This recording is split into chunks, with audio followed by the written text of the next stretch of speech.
Every summer, when school let out and the air smelled like cut grass and wildflowers, I was sent to spend a few weeks with my grandfather in a quiet town nestled between wheat fields and long-abandoned railway lines.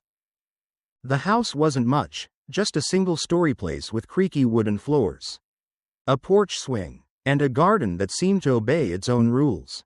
But to me, it was an entire world, where time slowed. Evenings stretched out like lullabies sung by cicadas. And Grandpa Joe, my grandfather, seemed to hold a secret understanding of life that no one else talked about. That summer, I was 12. Grandpa Joe was a man of few words. He never spoke unless there was something worth saying. He moved like someone who had weathered enough storms to no longer fear the wind. His hands were rough, his voice deep, and his eyes, though tired, held a kind of peace I couldn't name. Most days we spent outside in the yard, pruning roses, mending old fences, or just watching clouds float by in silence. He never forced conversation, but when he spoke, I listened like it mattered more than anything. One afternoon, after we'd finished trimming the garden, I asked him something that had been sitting in my chest for weeks. "Grandpa, how do I become successful when I grow up?" He paused, smiled, but didn't answer. Instead, he wiped his hands and told me to follow him. Behind the house, past the old shed and the rusty wind chime, was a small open space. Grandpa Joe knelt down and dug 2 shallow holes in the soil. From his pocket, he pulled out 2 saplings, identical, young, green, no taller than my knees. He handed one to me. "We're going to plant both of these today," he said. He gently placed one sapling into the ground and covered its roots with soil. Then he walked inside and came back with a large ceramic pot. He filled it with soil, planted the second sapling in it, and placed the pot on the screened porch, safe from wind, animals, and direct sun. "One tree will grow out here," he said, pointing to the backyard. "The other will stay inside. Same tree, same age. Let's see how they turn out." I didn't really understand what he meant. I was more interested in naming them, Charlie and Sam, for no reason at all. He just chuckled. Life went on. I stopped going to Grandpa's house every summer. Then came high school, then college, then a job in the city. The world got louder, faster. Grandpa's house became a memory, like the scent of rain or the slam of a screen door. Until one day, years later, I got the call. Grandpa Joe had passed away. He left the house to me. I drove back a few weeks later. Everything looked smaller. The porch swing still creaked in the wind, and the garden had gone wild. That evening, I sat on the porch, remembering that summer when I asked him what it meant to be successful, and how he never gave me an answer. And then I remembered the trees. I walked to the backyard.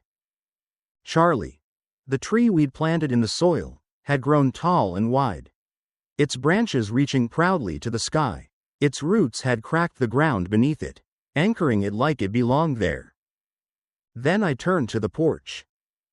Sam was still in the pot, smaller, thinner, still alive, but barely. Its roots had nowhere to go.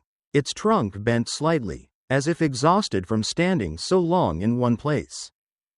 And in that moment, I understood. Grandpa hadn't needed to answer me. He had shown me, and trusted time to do the rest. "A tree protected from hardship might survive," I whispered, "but it will never grow strong." I stood there a long while, looking at both trees, once identical. Now, one had become a shelter for birds, a shade for wanderers. The other, a quiet reminder that comfort alone does not build strength. That night, as wind drifted through the fields, I lay in the old bedroom, where I used to hide chocolate bars and dream of things I didn't yet understand. In the corner was Grandpa's old wooden box, the one he said was for important things. I hadn't planned to open it, but something drew me in. Inside were old photographs, a leather-bound notebook, and an envelope labeled, "For Danny, when I'm no longer here." My hands trembled as I opened it. The ink was faded, but the words were clear. "Dear grandson, If you're reading this, I'm no longer around, but I believe some truths can't be told, only planted like seeds. And left to bloom. You've probably seen the trees. And maybe now, you understand. Hardship is what gives roots their strength. People often chase success as if it's the prize. But meaning, that's the real treasure. Meaning is being able to look back on your life with peace. Not pride. Don't be afraid of struggle. That's where the light gets in.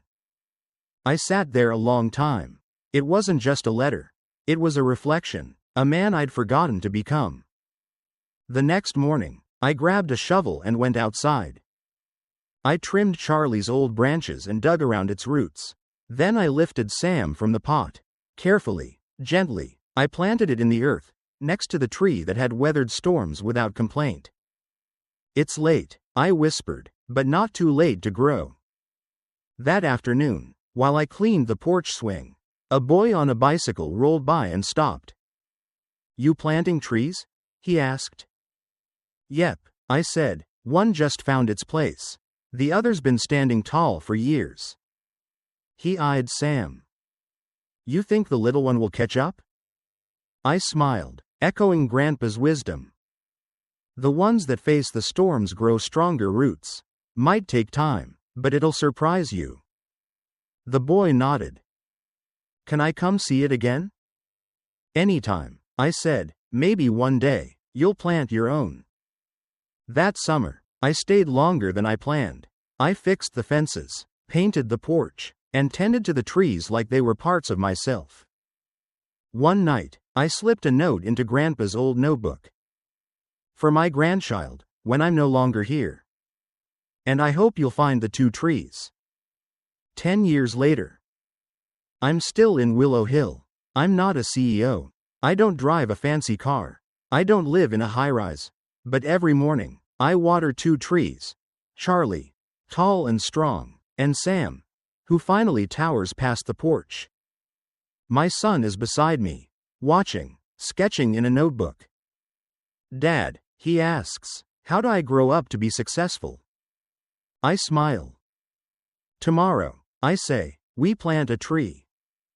We don't grow by avoiding storms, we grow by learning to stand through them.